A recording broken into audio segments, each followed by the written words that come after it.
All right, we're live now. So now we have the obligatory sit around and wait for at least a couple of folks to come in here. So you picked up a new set of M35 trousers?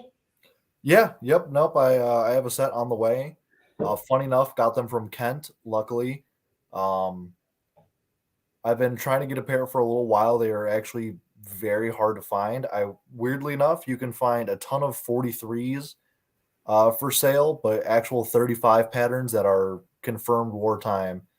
Yeah. Those are much harder. I do have exactly one set. I got them on this guy behind me, but they're Oh, a simple. nice. Nice. They are a little bit of a simplified set. They are lacking knee reinforcements. Interesting. It's very interesting. They're basically the exact same pants. The only difference is just the lack of knee reinforcements there. Okay. All right. Well, we got you just set a land speed record for people coming on the show, so we're going to go ahead and start. So let's start off. So this is the for the folks that are joining us tonight. This is the second, was supposed to be the third in our Women's History Month series. Last week we did the WRNS and the WAAF, that were the women's services for the Royal Navy and the Royal Air Force. Um, Thursday is going to be our U.S. Navy, U.S. Marine Corps Women's Series. But tonight we have a great guest on tonight. We have Ethan Toye. Ethan is, I call him the Oracle. I refer to him as the Oracle because if there is ever some nuanced, esoteric question that I'm just not really sure about when I make something, I go to the Oracle, and he can generally find me an answer, or at least tell me where I can start looking. So he's on tonight to talk about women in the Red Army, and in particular, women's clothing in the Red Army. So that is what we're doing tonight. So we'll start off by having him introduce himself. So Ethan, how did you get interested in the Soviet material culture, particularly uniforms? How long have you been collecting and researching garments? Let's see. Collecting and research, I would say, has probably been the last maybe 3.5 years now. I've always been a super big history nerd. I'm kind of a fairly new reenactor. I started in 2020 reenacting, which is Okay. also the same time I got serious into collecting. And just ever since I started reenacting, I'm like, man, I really wish I could have the original item to compare repros to get the proper feel of things, to truly understand what it's like to have worn these items and have to go through what all these brave men and women had to go through. You talk about it because this January will be my 20th anniversary in the hobby.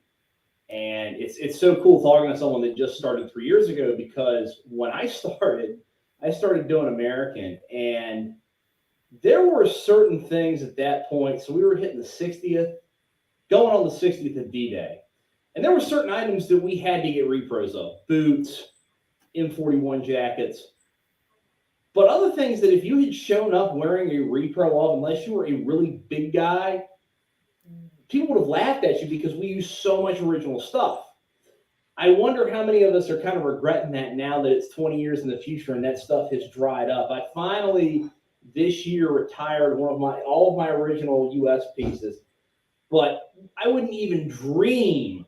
There is not a situation on God's green earth that I would dream about taking an original Soviet garment out. Unfortunately, I do feel the same. I One of my very very good friends, I won't name any names.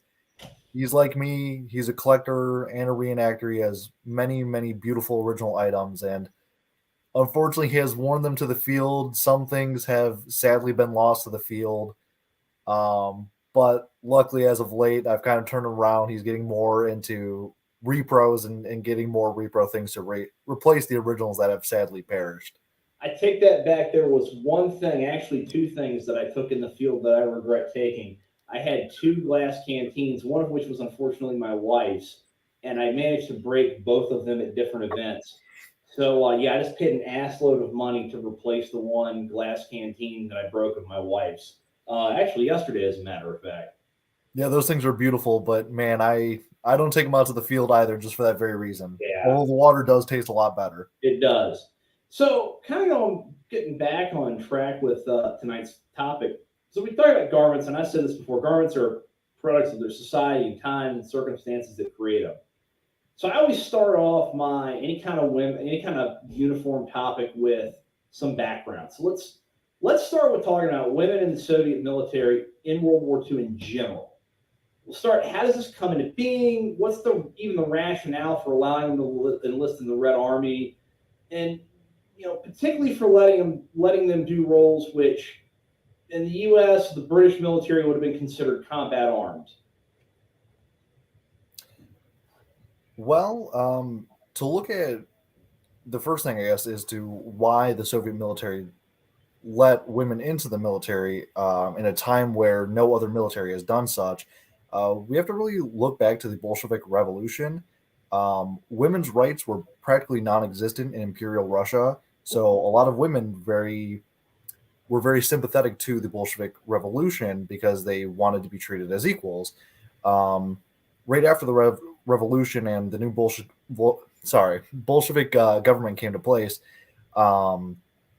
in the first rounds of revising the Constitution, women were sitting in the buildings alongside men, going, "Hey, these are the changes we want. These are the rules that are and laws that will benefit us and treat us finally as equals." So ever since from then, women slowly did gravitate towards, military roles and non-feminine ways of life compared to what was pushed on them during the imperial times. You can see women in the Red Army as far back as the 20s and the Revolution. Um, it was definitely less common as we get to the war, and every man, woman, child was needed in the war effort. It became more popular and more common. That's why during the course of the war itself, there was over 800,000 women in the Red Army.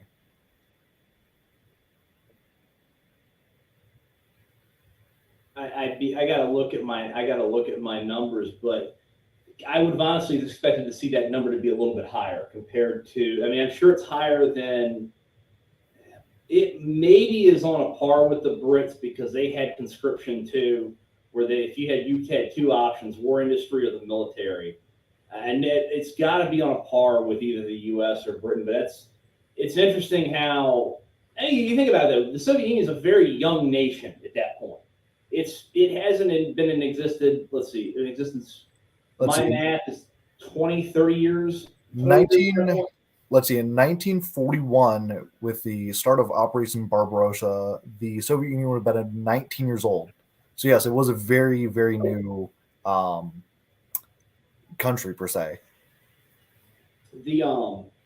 I read somewhere we talked about them doing roles one of the things that always comes up is that they were doing what we would consider combat arms work. I can't remember if it was an Ivan's War or the Unwomanly Face of War.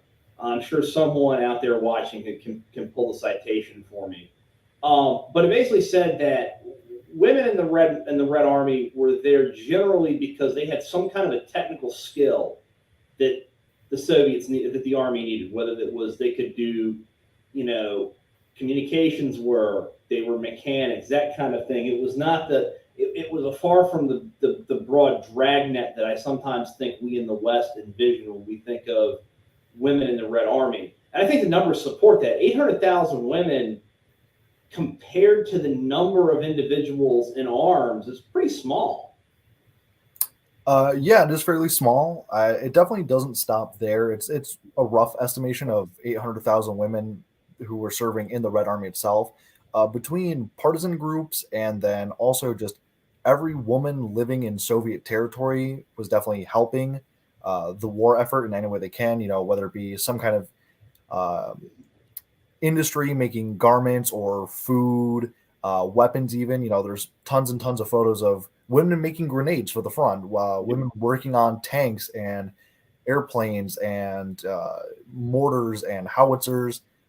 Practically everything that was needed, women were either manning them or making them. They were also taking care of the home front. They were the ones still producing crops to feed the army, canning all the canned goods they can to send off to the front, as well as to the rest of the people in the Soviet Union. They were doing a ton at home, so there's definitely millions of women who helped the war effort. Oh yeah.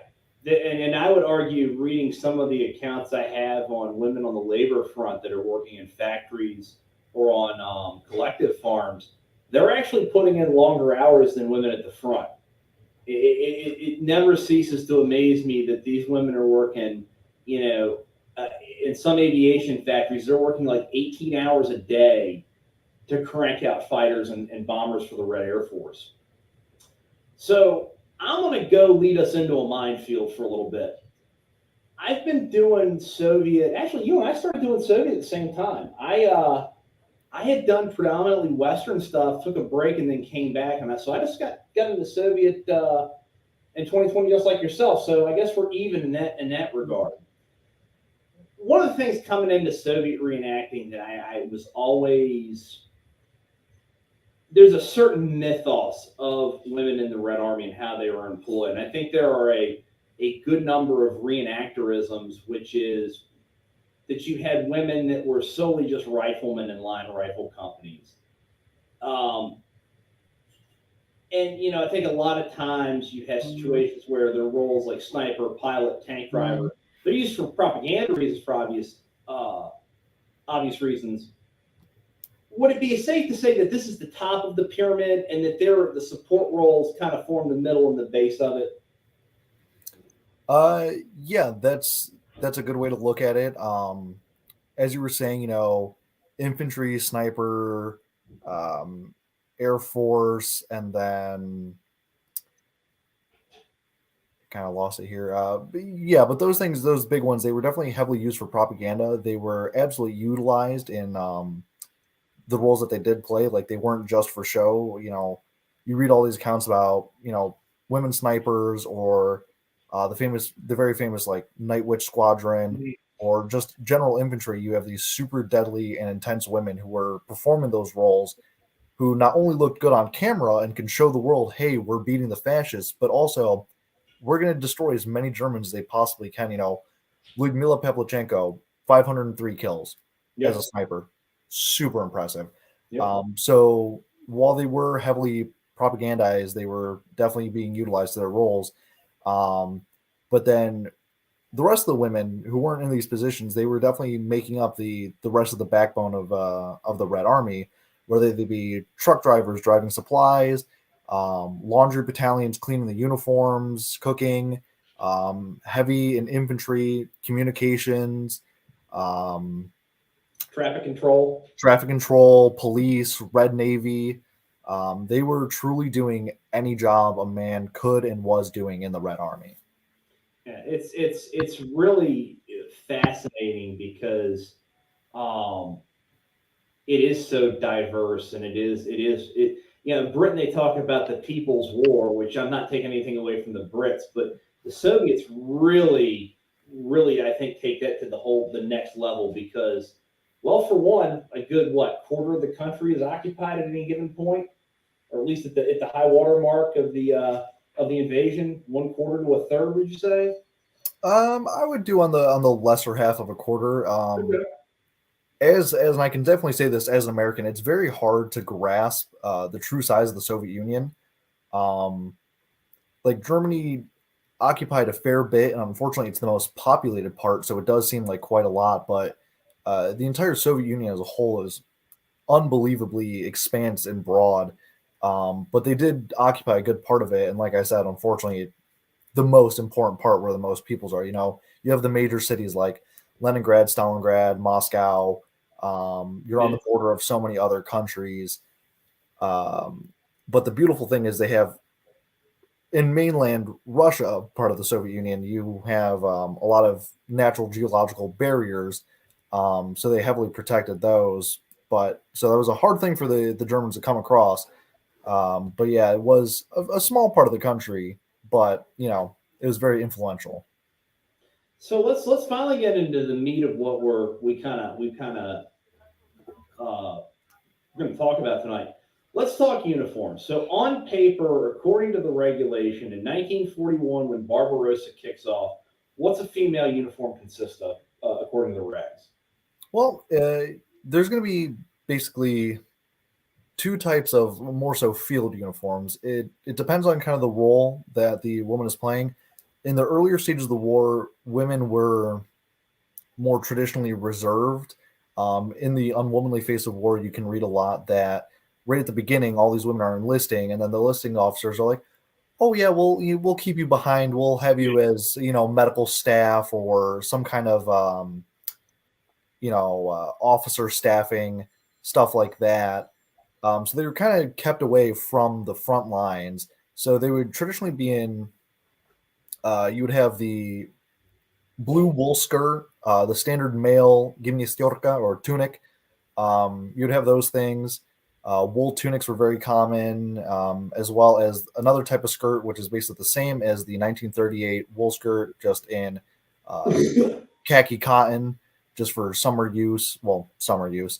Uh, they wore both year round. Uh, for frontline people, they're going to basically have the exact same kit as their male counterparts: tunic, pants, boots, um, every bit of web gear that their male counterparts were issued.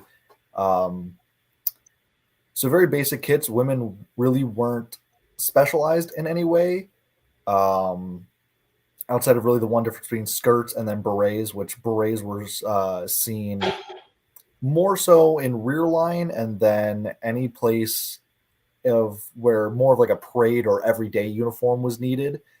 Front line, they would have pilotka and then everything else that their male counterparts would. But that What was about kind of good for 1942 or what about 41. Sorry, what about the cotton work dress that pops up in photos from time to time? The one piece.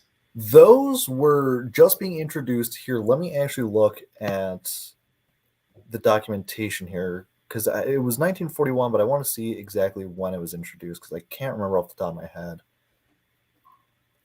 For me, I mean, I made one for my wife, and they're a neat garment, but it's one of those where I'm looking at it and going, "You have women's cut tunics and skirts. Why on God's green earth did you introduce this thing?"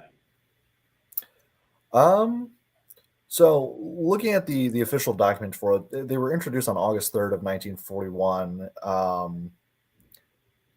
So the war was barely a thing. Um, Probably they were just moving towards having something that is very women specific since before this it was just a standard male's uniform, Mhm. um, outside of the skirt. But even in the 30s you see a ton of women just wearing regular Red Army pants. Okay, So this was an idea to have something a little bit more feminine but strong military look. That way, it can be a little more cohesive and also give women their femininity. fair point. So I didn't realize they came in that late. That's see, this is why I call you the Oracle. I had always just kind of operated under the assumption that this was just something they had in the supply chain that was probably reserved for rear area types. But I didn't realize it had come out after the shooting started, so to speak. So Yeah. that's a really good piece of information that I'm taking away from this. What Um, From what okay. I've seen about uniforms, generally they start planning these things like at least a year in advance. So they probably had it in the workshop, but production didn't really start until after the shooting started. One of the things that I also remember, and I think it's in both Ivan's War and Unwomanly Face of War, they talk about some women getting into military and they never saw a single female garment until they got to like Berlin in 1945.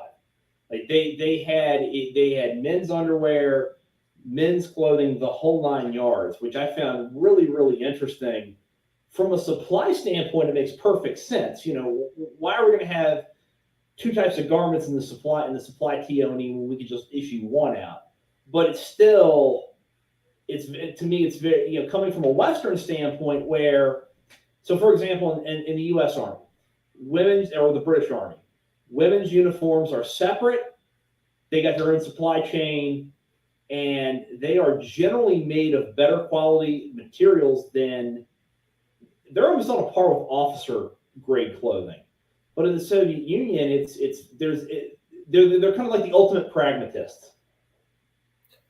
Yeah, absolutely. The first, I guess, technically, I guess I'm backtracking a little bit. the first real women's uniform was the one piece dress, but that isn't for field use. The first field use uniform came in 1942, and it can be argued that it technically wasn't even specific for only women. Um, it's the 1942 tunic. It's practically the same as the 1935 tunic, except it didn't have chest pockets, and there's a row of stitching coming from the top that is very recognizable for women's tunics, um, which is led to be. It's believed to be that it was to accommodate four breasts. Um, Sadly, not many photos of it exist. I can think of maybe two in collections that still exist today. They're a very rare uniform piece. Um, I would guess maybe 15 photos tops exist of them. Hmm. Um, but one of them you can actually see. It's a group of people. It's kind of hard to see, but there's two men who are wearing this women's tunic. But other than that, it's always been women who have seen it. So it's kind of a good guess that it was intended for women, but I guess not specifically only for them. Um, if we want to be concrete in our evidence, the only time women truly got a specific field type uniform was in 1943 with this tunic that we can see. This one being an officer model, it's made of wool, but it has the more enlisted style of not having any chest pockets. Um, we can see here, it has the sewed line for Yep, the uh, dart. yeah, the Which dart. those are, by the way, those are a bitch to draft into a pattern. When I patterned my first ever women's tunic that I ever did, I wanted to throw muzzles and I was freaking very hard to do. Yeah, I can imagine that's very complicated from your standpoint. Where I don't know if they had specific production means where they were able to really streamline it and simplify it. I'm honestly Once you guessing not. once you have it, it's not even so much a production; it's a draft thing. If you've got, granted, I was doing this 2 years ago when I was still learning the art of drafting. So nowadays, I could probably put a dart in a lot quicker. As far as production goes, oh, that's easy. That's putting right to right, sewing a seam line, pressing in, and then going on to the next thing. So that's the easy part. Huh, I would have guessed opposite, but I mean, I do come from a background of very limited sewing experience. I would have guessed it was actually a little bit harder, which honestly would have lead me to believe that that's why we kind of more rarely see them until very late in the war. That's why a lot of people around 44, 45, that's when we see a lot of women's garments actually coming into place on frontline people. Um, Not only is it really hard to implement new uniforms, especially on the Eastern Front, um, but the production alone, especially how much slower production became during the war, I was guessing that's why we kind of see them less often because of they were harder to produce and not exactly necessary. Um, I think you're on. I think you're barking up the right tree. I think it's a combination of a few things. I think for one, it's like any kind of new military thing. It's going to get it's going to take a while for it to get into the pipeline and sufficient numbers to be issued out. Probably not a priority given just the number of women compared to number of men in the service. And again, going back to that pragmatism was like, why are we wasting our time issuing these out to women at the front when a small men's student does the job, and the only real reason we're passing these out is for photo ops when they get decorated or when they have some other dignitary come through. But I really think for me, if I had to put my money on it, it took a while for it to get into the pipeline and then filter down to people up at the front. Because I know in the U.S. military in World War II, there's plenty of accounts, like during the Bulge, for example, replacements coming in had better winter clothing than guys that had been on the line for 2 months in the Ardennes, just because they happened to be getting at the port of embarkation where everything was, it was given out to them and then they went up on the line. So I think it's probably a combination of those kind of type of factors. yeah, no, absolutely. It's really especially backed up by if you look at any uniform piece or equipment piece or just about anything that a soldier would be issued in the Red Army. Um, it took a while for things to come around. The first real big thing that I can think of is in February of 1941, that's when the order for subdued insignia came. That's when you start seeing, you know, like tunics that have just green or khaki colored collar tabs. Um, while they were officially ordered in February of 41, you don't start seeing them in big numbers until much later in the year. Around August is when you start seeing them in fair numbers. In the meantime, I've noticed a lot of soldiers would just take their collar tabs off and just have a blank collar. Mm. You know, it serves the purpose. You don't have to do anything. Um, so you have a lot of stuff like that, but really, it's not until very much later in the year that you start seeing just tunics being produced with them like that from the factory. Um, let's look at like the 1943 tunics. Those again, the order came in February of 43. Um, Men didn't start seeing them on the front lines until much later in the year. Once again, late summer, you start seeing them in just a little bit. By that point, most soldiers would have had transitional tunics, so they just have their 35 tunics and they just slap some shoulder boards on because the insignia was a lot easier to get out in mass numbers and just kind of throw them out to guys. You just sewed them on, you sewed on some buttons, and then call it Yep. a day. So yeah, basically any piece of equipment just takes so long to get out, especially with how limited Soviet supply chains were at some points and in some places. So let's talk about some of these. So you've got, is that an original you've got in the back there? Yeah, so here, let me scoot over a bit. Make sure I don't pull out any cords. So yeah, both of these are fully original. They're complete setups. Let me try to show them a little bit. Complete full setups, completely original here. Original beret, tunic, belt, skirt, and then way down there some boots. For this gentleman over here, Pilotka, pre-war dated. This is a 1941 simplification of the 1935 tunic. Of course, Mosen's original, if you can see that. Belt, ammo pouch, pants, obmotki or putties, and then we have the some Lend-Lease boots down there. But yeah, this is a completely full original setup. So I'm guessing just on a whim that women's Soviet stuff's hard to pick up to begin with. Good original wartime examples. I can only imagine that trying to find original women's stuff is probably significantly harder than men's stuff. It's kind of in a weird area. It's a little bit harder because it is definitely more uncommon on the market as a collector. 35 tunics over the last 3 years, I've seen probably about 20 originals show up on the market. Now, with very hefty price tags, but originals nonetheless on the market. As for women's uniform, this is the only tunic that I've ever seen for sale. Um, but it was much cheaper since there's honestly not much of a market for it. Yeah. I found it a very weird phenomenon as much as women were around and how appreciated they were during the war. As soon as the war ends, that appreciation and the thanks that they needed and were deserved, they were taken away. So even in the collector's world, women's uniform items aren't valued much. Honestly, this entire setup here was probably way cheaper to complete than anything else I have. Um, just because I was the only one looking for it. All of my good collectors friends who have amazing collections that far surpass anything of mine. Not a single one has anything like this, and even talking to them, they didn't have interest in getting those items. Um, so they're definitely rare per se, but not exactly more expensive. Okay. What did you find when you were looking at it? Did you find any kind of cool nuances in terms of how they were produced or what they were made out of? Uh, a little bit. I think this goes more as a whole for Soviet garments. One of the things that a lot of reproduction companies get wrong is how clean and neat things were made. Uh, Original Soviet items tend to be very sloppily made.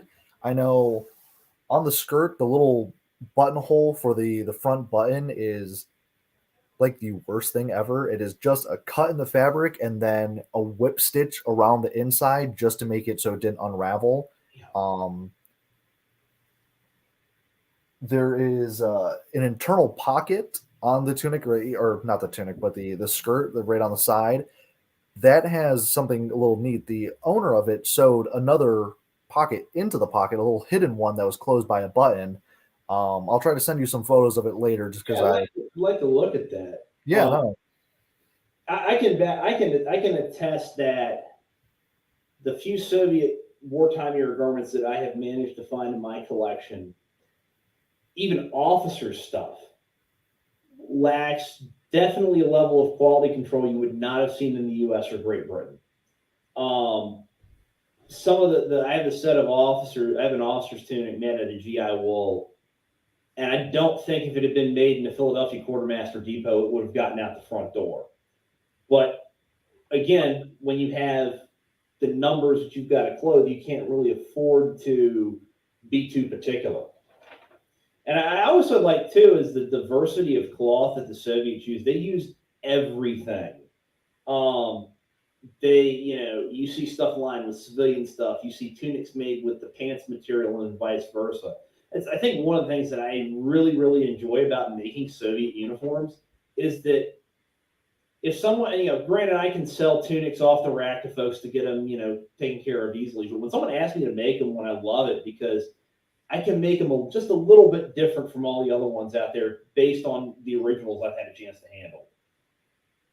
yeah, no, that is something I definitely love about Soviet garments is just the wide variety of materials, the shades of colors, the way stitching was done. There's just so much potential and there's so much variation. Practically anything you can think of, it could be seen. I remember fairly recently, I saw a 43 tunic that I believe 100% to be real. It's authenticated by a bunch of other collectors. It was made of silk. Um, Now I highly Really? doubt that most average soldiers would have that. It was probably some very niche custom tailor job. Some dude probably was able to find a German parachute or something like that. But it was a standard cut 43 tunic, and it was made of silk. It's phenomenal. Wow, that one's blown. You've officially blown my mind with this one because that is if and then the pantheon of materials I would think to make Soviet uniforms out of that would probably be at the dead last on the list. Yeah, now I'm just gonna have to contract you to make me one because I want to be super bougie on the field and have the silk tunic. Oh my God, no, we got to reserve that for Mike Ellis. That's a Mike Ellis garment right there. That absolutely 100%. He deserves it.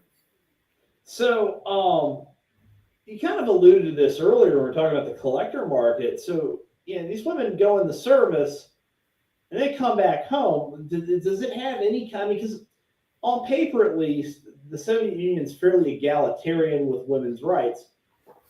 It's not, when they get home, is there any kind of lasting social or cultural impact they bring to the table, or is it just kind of go back to the status quo?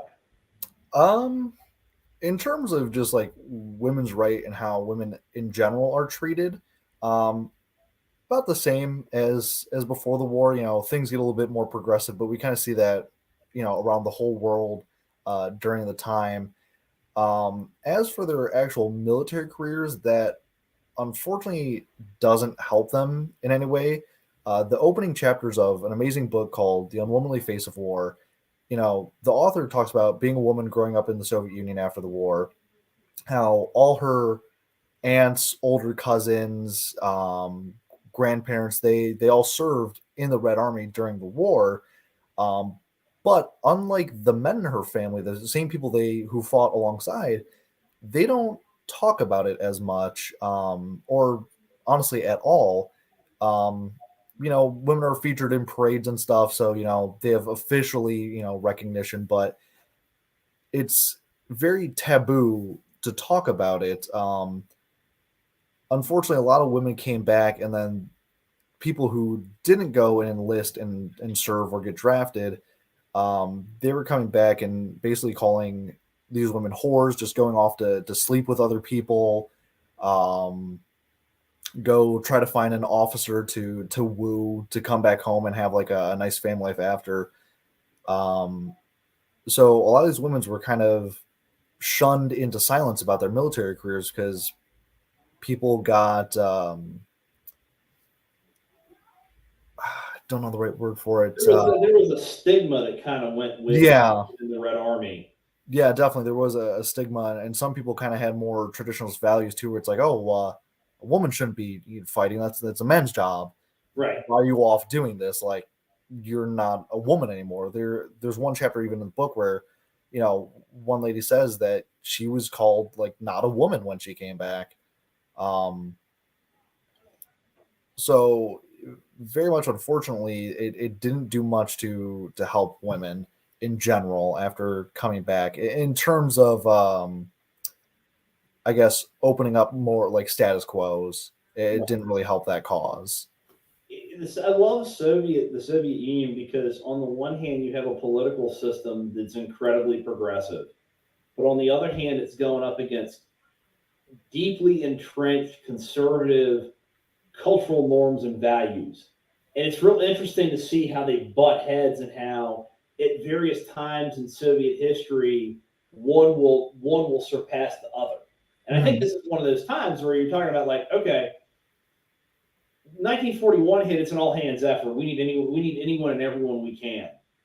1945 rolls around. Well, now we're kind of going back to the old standard Slavic view of how things ought to go around in the world. So it's. I've often discussed. Like, people ask me about why do you love the Soviet thing? Why do you find the Eastern Front so interesting? And I say it's an onion because every time you peel off a layer and you think you got it figured out, there's another layer you got to start picking on. So we will wrap this up, man. This is fantastic. Good resources for people that want in the Soviet women's uniforms, just Red Army uniforms in general. What are some good options for them?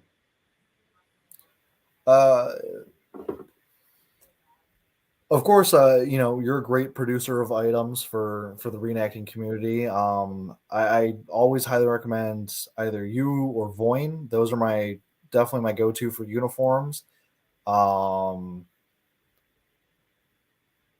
can find, What about research wise? I mean, if I just research wise, that actually got a little bit harder when I was writing my article about women's uniforms. There was some sections that took me a very long time to be able to produce for the article, just because finding documentation on the uniform part, or trying to figure out like, hey, how widespread was this, it becomes actually really hard, since even more so today, which in The Unwomanly Face of War, the author talks about how after the Soviet Union collapsed, that's when women got more vocal about their military service careers.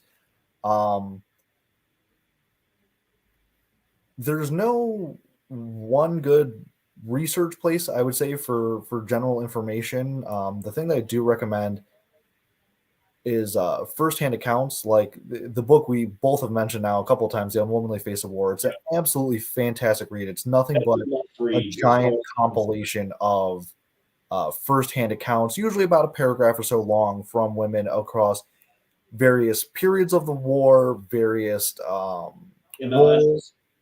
Yeah, because they've got some. When I do the field tailor thing, I used a lot of the laundress accounts of them laundering uniforms and using usable pieces of garments to put them back together to make new garments. So yeah, it's a great book. Oh, it's a fantastic one. I haven't quite finished reading it yet, admittedly, just because I find myself very busy these days, but I am most of the way through, and man, I just can't believe some of the stuff I read. From one paragraph, you're actually laughing at a situation. Like, there's one woman who talks about how she had to move from a smaller town into a larger city to get drafted, and the government actually compensated her and gave her a bunch of money to make this move. She realized that, well, she's going to the military and going to the front, she doesn't actually need this money.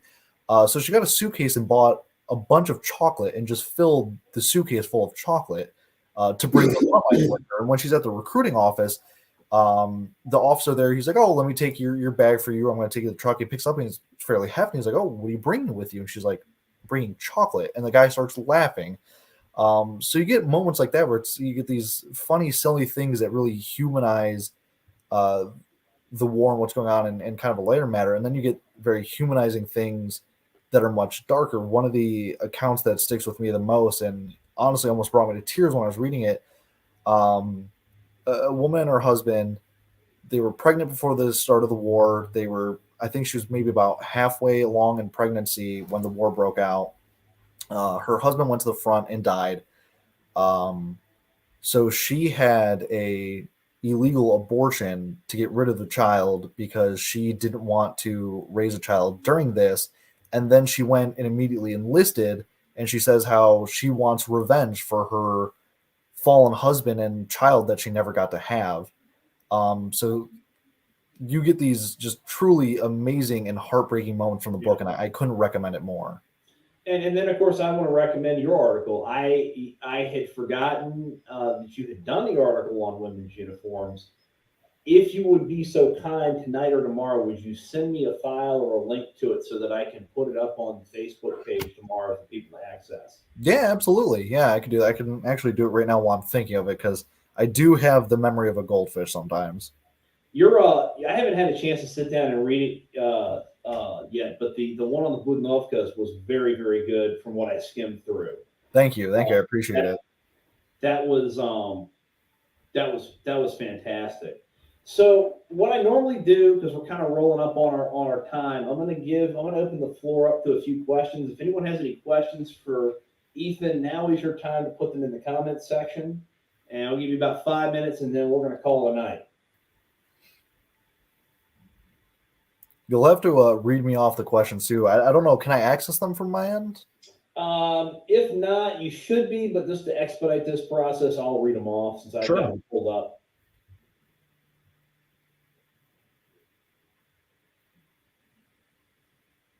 Yeah, I like the other another good one is Dance with Death, and that's all air crew accounts, from ground crew to pilot to navigator. Those are really good as well. I have Um, not read that one. I will definitely have to pick it up. Finding books about accounts and I guess the Red Army in general, I feel like are very hard in the Western world, especially for a lot of them don't get translated into English, and for most Americans, any language besides English is very hard. I'm currently trying to learn Russian. It's not super hard, but it's definitely difficult and challenging.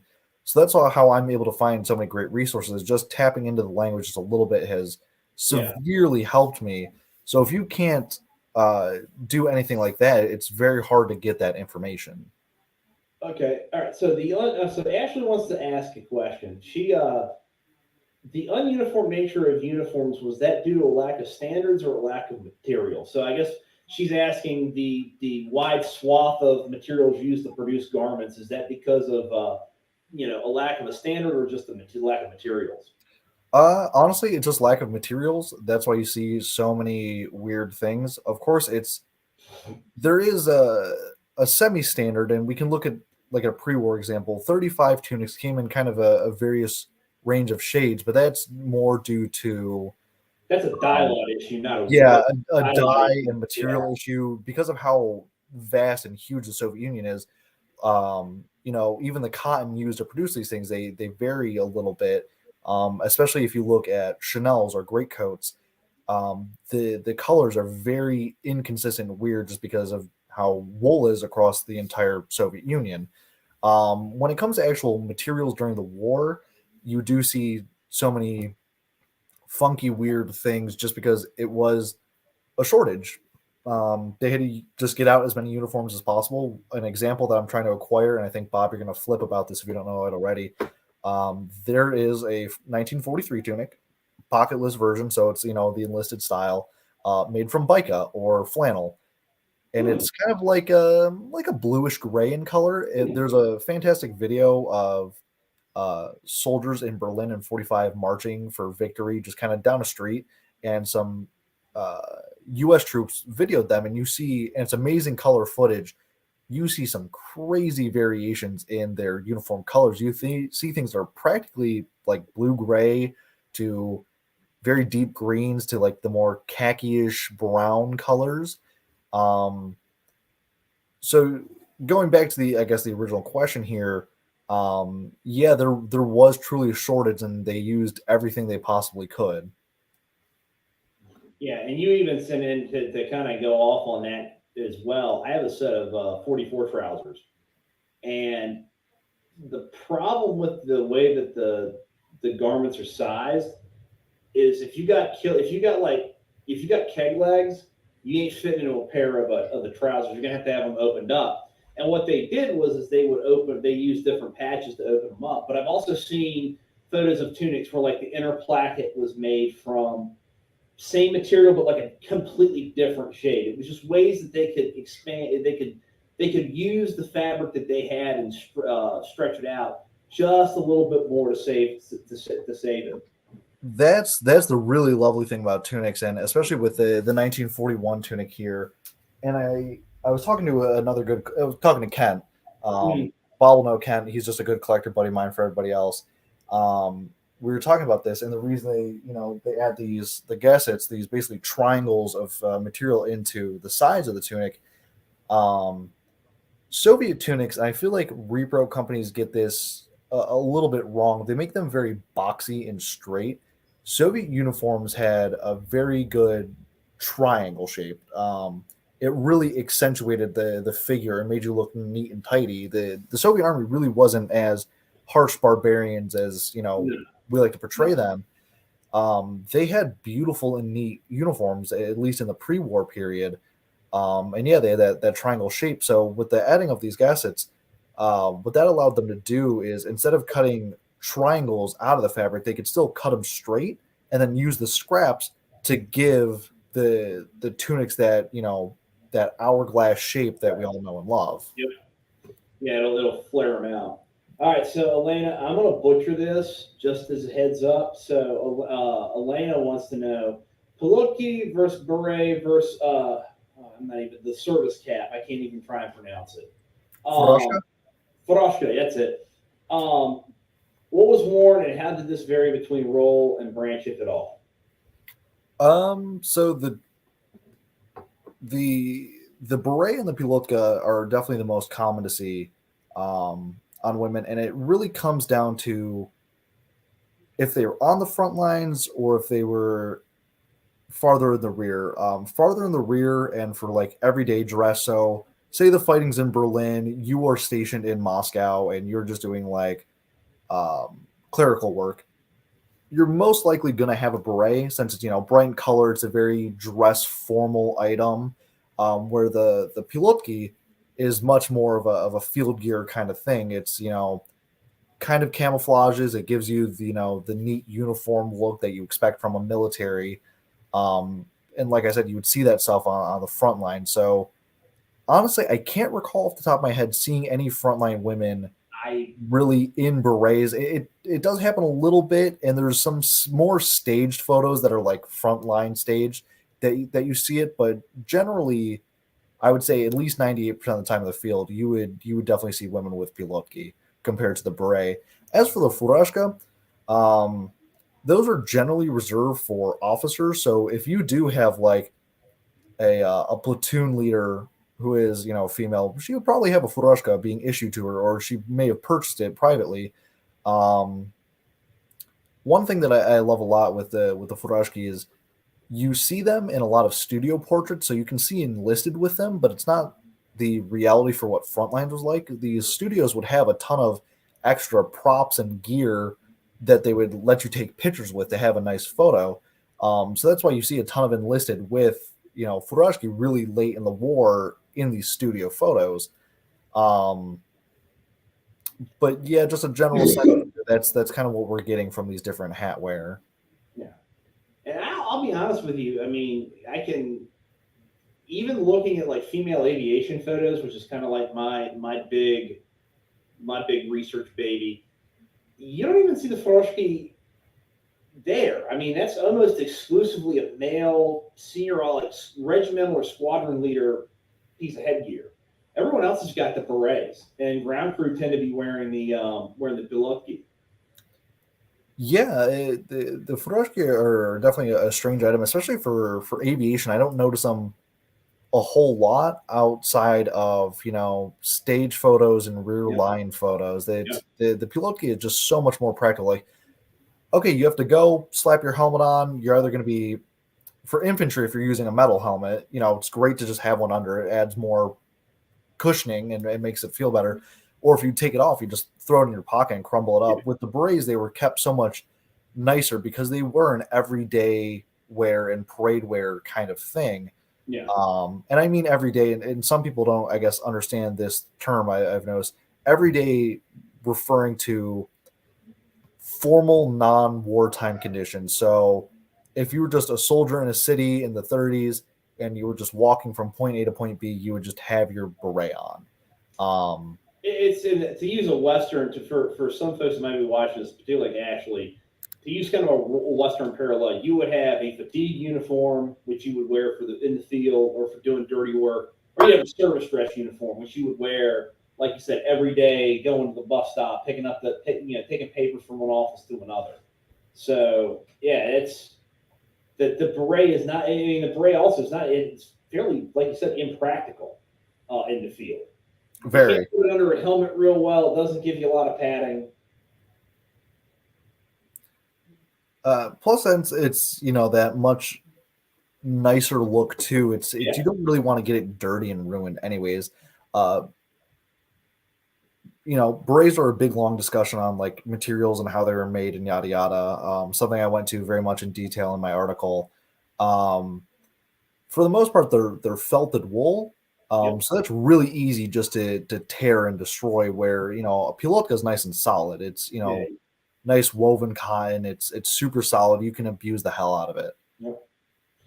All right. So Scott wants to know that since so much men's uniform were issued to women, are there any fit platoons and altering it to give it more of a female look to it? I wasn't sure if I can't say that I've ever come across anything, though it's definitely within the realm of possibility. Have you seen anything that might be indicative of that? Would you be able to repeat that one more time? As soon as you started reading off the question, the internet kind of cut out. I'm like, oh, everything's lagging. So Scott wanted to know, basically, since there's all this male clothing being issued out, are there any examples of them being altered to give a more feminine look in the field or otherwise? And I can't think of any that I've seen. For base uniforms, like all your external stuff, I honestly can't say I've seen that either. Generally, soldiers didn't tend to mess with their uniforms a whole lot because, depending on who you are and like who's in command of you, some people are really strict about that. Like there's orders saying like, hey, no matter even how hot it is, you're not allowed to roll up your sleeves because that's an unprofessional look. And this was during the war too. This isn't even a pre-war standard. So generally, no. From what I've seen, they didn't really alter uniforms. Maybe little things here and there, in terms of like the function of the uniform. I saw a really cool 43 tunic recently that it had fake buttons on the front and actually connected a little bit off to the side with hook and eyes to be a little bit more hidden, but it's super easy to open. So you see stuff like that. But in terms of trying to get femininity from a uniform like you have with the specific darts on the front on this one to try to accommodate for breast sizes, you don't really get much altering there. One thing I do really love that I've read a lot of accounts on is underwear. Women were issued men's underwear, and there's tons and tons and tons of accounts of just how awful it was. Like they hated it. The whole boxers or just like long underwear, absolutely hated it. They were issued Soviet summer underwear consisted of either linen long underwear, both a shirt or a bottom, or to quote Voin here, you had the panties of the Red Army, which are like blue boxer shorts. They had that as well as a blue tank top. So for the women, that doesn't give much support to anything that they have going on there. So they really hated it. There's a lot of accounts of women taking portionki, which are foot wraps, which, for those who don't know, the Soviet Army didn't issue socks for hundreds of years up until like 2012 in the Russian Army. You had these long strips of cloth that you would wrap your feet in, and that's what you would wear inside of your sapagi or your boots. and it's super comfortable, like way more comfortable than socks. Every single pair of Soviet boots that I've worn, if I wear them with socks, I'm a little uncomfortable. It doesn't feel that good. You might get a lot of slippage and rubbing, but with the portionki, oh my god, so unbelievably comfortable. So these women would take these, and usually fresh ones. They would sew underwear from them, so bra sets or a more feminine style of underwear for the time. There's another account that I read where they found a parachute and they were able to make silk underwear, and they were in love with that because it just was so much better than the rough men underwear. All right, so Mike has finally has chimed in. He wants to know what leadership positions were women afforded during the war, and I'm going to defer to you. I know aviation, it was fairly widespread. There were there were squadron leaders, there were regiment commanders, there was chief navigator, there were maintenance officers, intelligence officers. As far as the Red Army at that point, I'm gonna plead ignorance, and if you know, please enlighten us. Honestly, it's generally the same. I would say almost every rank there was women occupying it. Up until like certain stuff like generals. I can't say I've seen any evidence of like female generals or anything like that, but lieutenants, marshals, I've seen all of that. They truly occupied every role and rank that their men counterpart had. More so in the later half of the war when women were proving that, hey, we're really competent at what we do. We're not just a pretty face for posters. We're here to kick ass. So referencing back to like the unwomanly face of war, there's a great quote from a woman who was a platoon leader for a sapper company. So sappers, being the people who like dig up mines. They actually got into like a fight with some of their own people. They came up on another infantry position. They got into a big fight, and she was fighting with the one guy, and she's like, "Hey, I outrank you. Get out of here."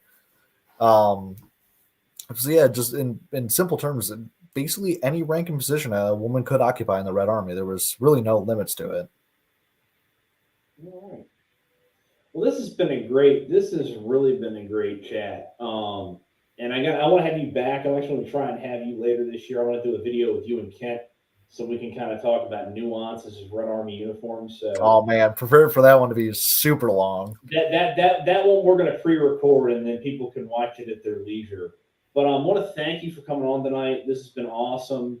I hope the folks that watch it really got something out of it. If you didn't miss it or you're kind of coming on the tail end of it, hit up the YouTube channel. It'll be up there. I'm going to put it under the women's history and fashion playlist so you can go and watch it at your leisure. But until next time, hold on, next Thursday. This Thursday, I am doing a doubleheader this week. God alone knows why.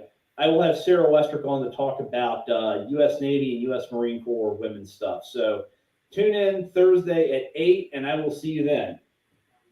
All right, and thank you so much, Bob. I had a lot of fun coming on here. First time I've ever done anything like this, so as you can tell, very nervous, very stuttery, but had a lot of fun doing this. This was really fantastic. Cool. All right. All righty, you guys take care.